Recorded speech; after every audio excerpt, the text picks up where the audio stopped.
আবু লাহাবের ব্যাপারে আল্লাহ তাআলা ঘোষণা করেন, তাব্বাত ইয়াদা আবি লাহাবিন ওয়া তাব মা আগনা আনহু মালুহু ওয়া মা কাসাব সায়াসলা নারান যাতা লাহাব ইমরাতুহু হাম্মালাতাল হাতব ফি জিদিহা হাবলুম মিন মাসাদ।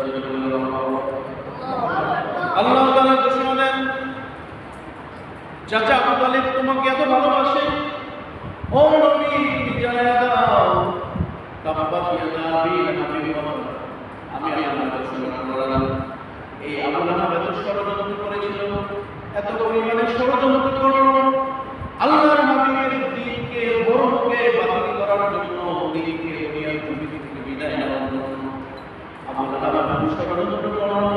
তাফসীরের কিতাবের মধ্যে আছে আবু লাহাবের স্ত্রী ছিল জঘন্যতম এক মহিলা। এই জঘন্যতম মহিলাকে মতো রান্না বান্না করে যে ময়লা আবর্জনাগুলো থাকে ঘরে, এই ময়লা আবর্জনাগুলো আল্লাহর নবীর ঘরের মধ্যে নিক্ষেপ করে দেওয়া মহিলা বলে।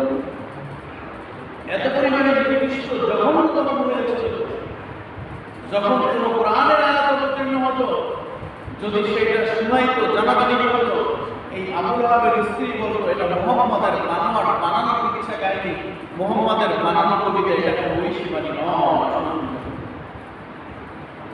আবু লাহাবের স্ত্রীগুলো বলতো। আর আবু লাহাব কি করতো? ভাতিজাকে ধ্বংস করার জন্য, হত্যা করার জন্য ষড়যন্ত্রে লিপ্ত হয়েছে। এই সেই